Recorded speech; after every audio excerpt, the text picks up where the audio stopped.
Nummer 3, wir kommen zu einem niederländischen Duell. Er ist 24 Jahre alt, hat einmal im Alexandra Palace bei einer Weltmeisterschaft mitgespielt, hat gestern ein ganz enges Match gewonnen gegen Landsmann Jermaine Vatimena. Und wenn er hier einmarschiert, dann wird es ein bisschen aggressiver, da wird es ein bisschen wild.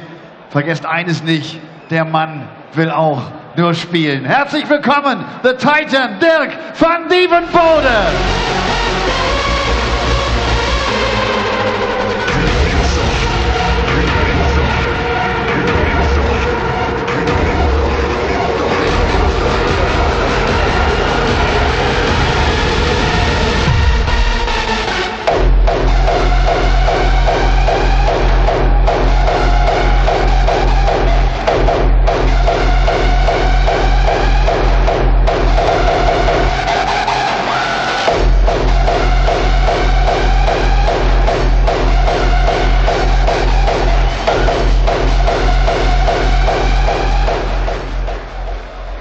Dirk van Duijvenbode tritt an gegen den jüngsten Weltmeister in der Geschichte dieser Sportart. 2006 gewann er das BDO-WM-Finale gegen Landsmann Raymond van Barneveld im Alter von 21 Jahren und 90 Tagen. Er ist natürlich längst bei der PDC.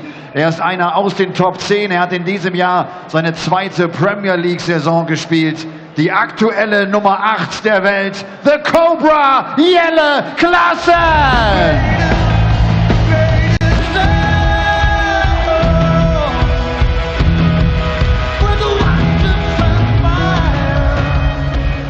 Das wird ein temporeiches Match sein. Wir haben genau den richtigen Mann hier als Schiedsrichter mit dabei. The Puppy, George Noble. Well, two men through to the final day of action here at the Happy Date European Darts Grand Prix. Both of them unseeded. Jan Dekker seeing off Alan Norris and Cristo Reyes, despite playing some wonderful darts of late, beaten by Ulf Cedar. The Finn making his debut on the European Tour. Can Dirk van Duijvenbode continue that trend in what is essentially the sort of bold but possibly ill-advised earring derby between Jelle Klaasen and Dirk van Duijvenbode? I'm just jealous I can't pull those earrings off. Some serious Pat Butchers that Dirk van Duijvenbode is sporting, and Jelle's got all sorts of shiny studs going on. Winner of this one through to face either the number 6 seed and multiple major champion James Wade or Mark Webster. But Jelle Klaasen has been superb on the Euro Tour this year. Dan Dawson in the commentary box alongside Paul Nicholson. And after, what, 2 semi-finals and a final this year, as well as the final of the last European Tour event last year, Jelle Klaasen is one man to watch on the European Tour. Yeah, he seems to like the European Tour, especially more over the last 18 months, I think. He's got used to the whole rhythm of when to play and when to get ready, and he's always been a manic practicer, but I think he seems to pick very well for these events. 93. I echo what you were saying earlier about the earrings, because I think Jelle's more Cristiano Ronaldo, and Dirk is more Duran Duran. 77. Well, there you go. Eloquently summed up by Paul Nicholson. That's why we have him on the commentary panel. Jelle Klaasen. 180. 2 good darts, sandwiching a pretty ropey one in the 4. Still calling the Ulf chant even in this game. Well, you get the feeling it's going to stick, don't you? Whether Ulf Cedar is in the tournament or not, they'll be chanting Ulf all the way through till tomorrow night. Well, I'm going to call him the Ulf of Wall Street. That's my nickname for him.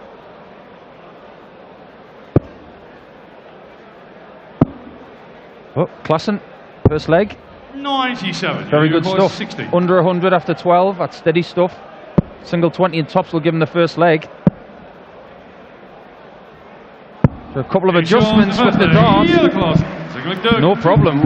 15 dart at the start will pretty much win you most legs. Well, the Cobra, 32 years old, former Lakeside World Champion, of course. 140. And a man who has really returned to form over the last couple of years in the PDC, but has had these struggles with his wrist, tendinitis, I don't know. I haven't spoken to Jelle, so I don't know what stage he's at. He was looking at getting surgery on it this month and potentially bringing it forward. But he's here and he's playing, so I assume that he hasn't done that. Otherwise, he wouldn't be able to throw his darts. The last thing I heard, he was going to do this event and Gibraltar and then miss Milton Keynes the week after. And because there's a bit of a break after Milton Keynes, you got things like the World Cup, which it's looking like he's not going to be part of because there'll be MVG and Raymond van Barneveld by the looks of it. He's got a bit of a window there to get it fixed and then come back and get himself ready for Blackpool. At least some rest for it. Whether it'll be enough, as the doctors recommend, I very much doubt. But well, I've had tendinitis in my wrist, and I was told to put my darts down for a period of 6 weeks. Otherwise, it would get worse. Jelle hasn't done that. He's just kept going and going, so he needs the surgery now. But he's still playing really well.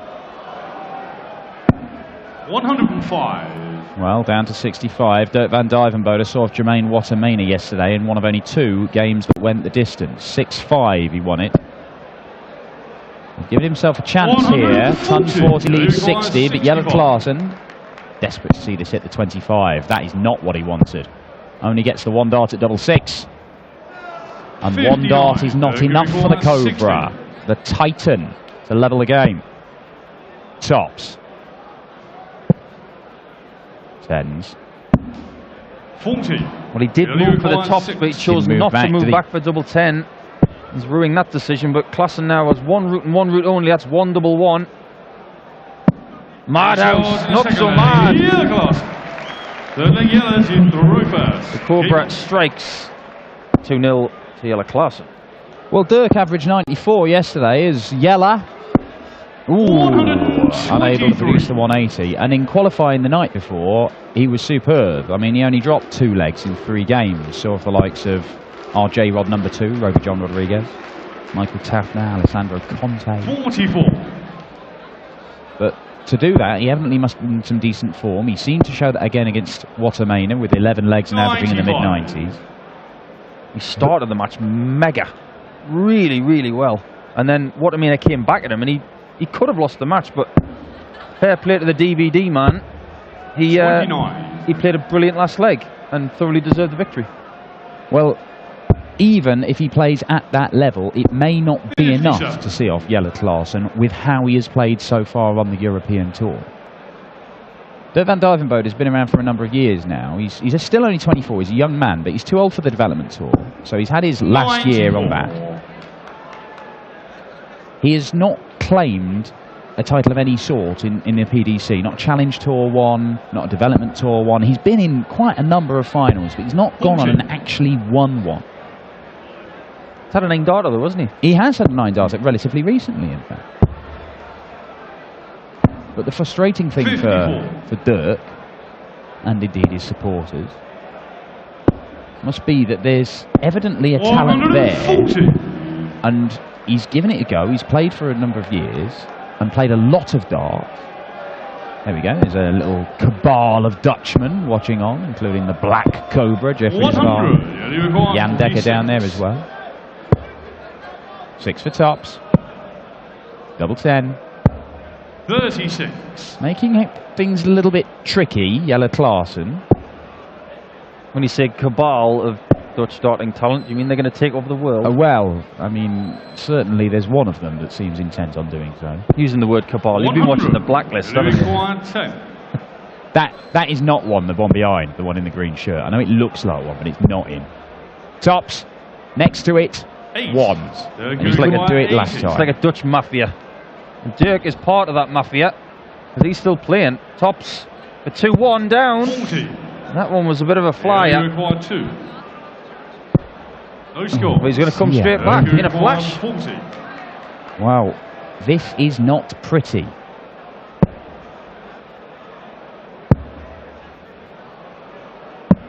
Oh, well, eventually, Dirk van Duijvenbode, this is a man who comes on stage and bounces around in one of the most aggressive walk-ons in world darts, and he just held his hands up in apology at winning that leg. Such was the standard that we had, and importantly, it's a break. I said yesterday, in his match with Jermaine Wattimena that I think when he's pumped up, he's a better player. 85. The whole reasoning behind his walk-on of tungsten delicious techno, 80. that's the best compliment I can give it. Right, yeah. Is that when he gets on stage and he's got the blood pumping around his veins, he seems to find a bit of adrenaline, and that brings the best out of his matches. When he's playing subdued like he kind of is now, he just doesn't seem to be able to get going. It is very difficult, though. You get stuck in a bit of a rut, don't you? If you are a player that seems to play better when you're fired up, and the example I always give is Kim Hyde. 96. It's very difficult to artificially fire yourself up when you're not playing well. If you're only throwing an 80 average, 97. then it's very difficult to start bouncing around and yelling and shouting the odds, because you don't really feel that it merits it. 80. Yeah, there's a definite difference between aggression and being brilliant, or genuinely just being angry because you're not playing well. Mercury 140. Now then, 140 isn't going to go, but Jelle Klaasen, after 62. struggling on the doubles in the previous leg, 144. is unable to take out a big one of his own. I'm surprised by that. 144, you can have two treble 18s and double 18, which we both 78. know he really does favour. And he does. Let's see if Dirk can level this match on double top. 58. can't. Will he require 87? And Jelle Klaasen would love to have a go at double 18 here. And he does get a go at double 18. Over for double 9. 78. He's recently been trying to stay off double 18 and leave tops because it breaks down a little bit more simply. And maybe he's not quite as practiced on what was his favourite double beforehand. There was another apology there from Dirk. And I'm not a fan of the apology. You know, early part of my career, I might have done a few of the hand gestures and Oh, you did certainly did and apologise. Oh, right. Yeah, they were different. I remember a few hand gestures. 140. But I've seen a lot of it from James Wade. I've seen it from Dirk today. There's been other guys who do it a lot, and I don't like it. 57. Because I think when you're up there, you've got to beat your opponent. Whether you beat them in 24 darts or 10 darts. It doesn't matter. You've just got to be better than him right now. So don't apologise, just get on with it. I'm all for massive celebrations after a 25 dart leg. Just really get in their face. I've won that in 25 darts and you couldn't. That's the best chance you're going to have to win a leg off me today. No better way to hammer it home, saying, Oh, yeah. I won a terrible leg. I was rubbish and I was still better than you. Why not? Although, to be fair, Jelle has gone off the boil after the opening couple of legs, and Dirk has come back into this, and maybe one of these guys can just almost sleepwalk through to the third round here, because it's not electric stuff right now. It could catch light, though. It could catch light. Good timing from Dirk. Great time to put in a 180 and put pressure on this for Klaasen. 43. Just doesn't seem to be happening. There doesn't seem to be a lot of rhythm with Jelle's throw today. In the middle part of the game, but this could be leg over. Ooh, right in the wire. Great effort.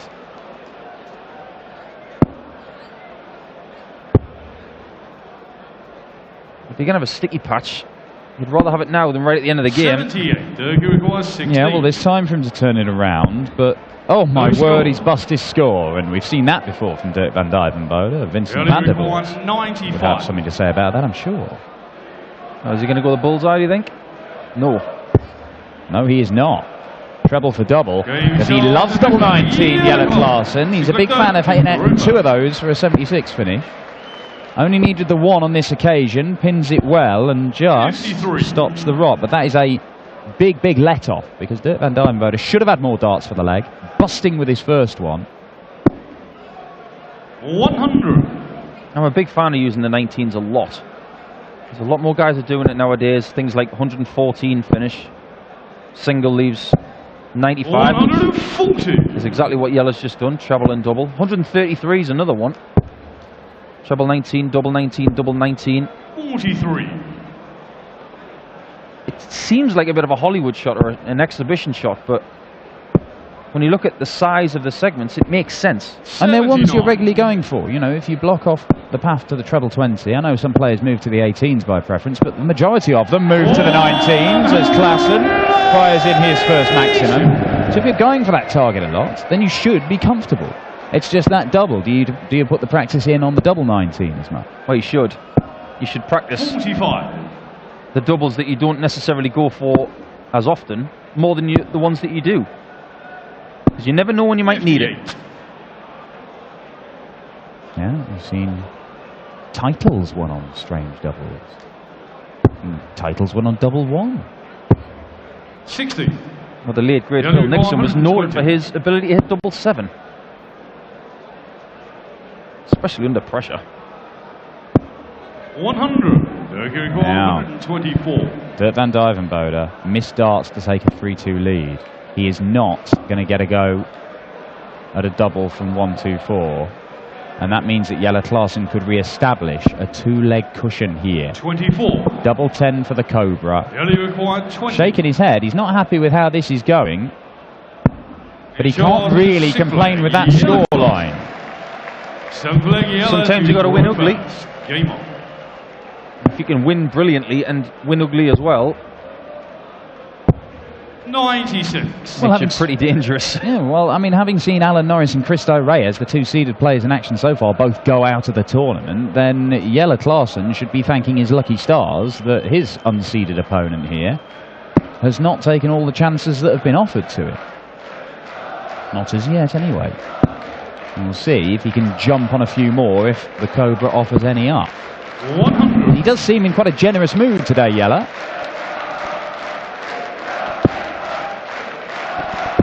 You can see from that camera angle just how 94. lovely and straight they fly. In his early career, he used to have a longer stem and shorter barrel and pear-shaped flight.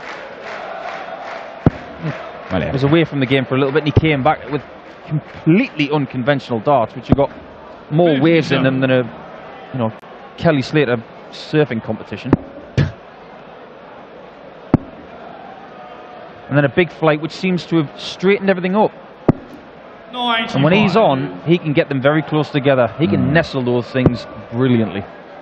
Well, he's a man who completely rebuilt his throw, and you do wonder how much of that has played a role in the injury that he's suffering. But he maintained, while he was doing it, that it was going to make him a more consistent and a more reliable player, and the results have completely backed that up. But the price he has paid in this Faustian deal to become a top 10 player in the world has been this injury with which he struggled for a few months now, and we don't really know how serious this is going to be.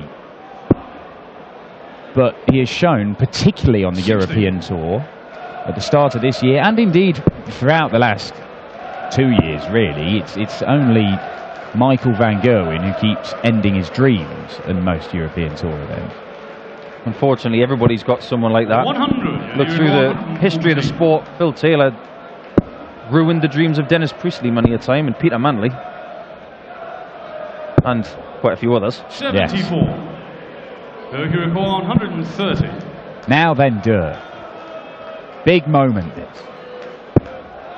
Needs the treble. Doesn't get it. And Jelle Klaasen, well, presumably, 40. tops is the thing that will change your game, because it breaks down to double 10. That's why you keep leaving it as opposed to the double 18, and this time it does work. He's one leg away from a place in the third round with James Wade or Mark Webster. 60. He's been pretty decent on double 10 today, Jelle. And third time he's hit it. One of the things about Jelle's game that I've admired a lot over the years is just his sheer enthusiasm for the sport. But there's something in his demeanour today. He looks a little bit downhearted or downbeat for some reason.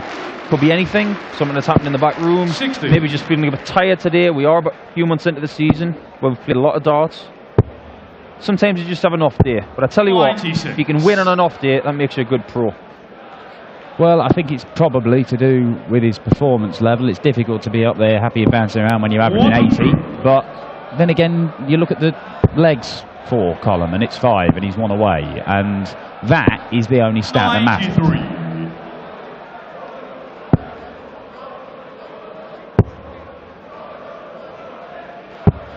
Another thing that could have contributed towards Jelle's injury problems is just the sheer amount he practices. I don't think I've ever met anybody who practices as avidly and as aggressively as he does. Maybe Michael Smith, but he's got quite an aggressive throw, Jelle. There's a lot of snap in the wrist and the elbow.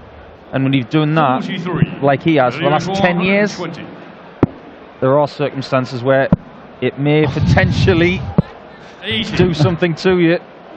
I was going to give him the big fanfare there, but he didn't want to hit the 60.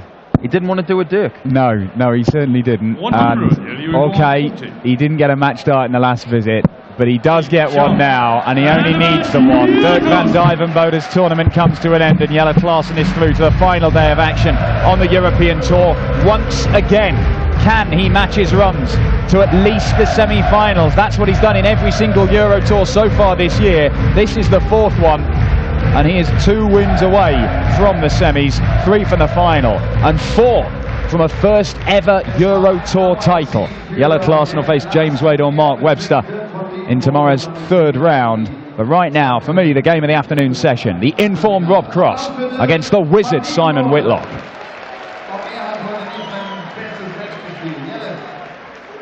To win a match when you're playing brilliant is very easy. You have to win these matches. That's perfect, huh? Yeah, that's what I've heard. I like to win difficult games, and Dirk is a very good friend of mine, so it's difficult to play him. But no, I'm happy with the win. After reaching 4 semi-finals on the European Tour in a row, do expectations are getting higher and higher? No. I just want to play, and if I win, it's good. If I don't win, I don't think about it that much. But I always want to win, so I'm going to do my best to make another semi. But I'm going to look at it game by game. Okay. You played your 2nd Premier League season. Who's going to make it, actually? What do you think? No, I think Phil, Michael, Gary, and Peter Wright. Yeah. And who's going to win the whole thing? It's all on the day. It's different the semi-final and the final because it's just one day. So I think on the day anyone can win, but I predict Gary Anderson, Michael Van Gerwen final. Okay, that's good. Would be nice. Yeah, thank you very much. Jelle Klaasen.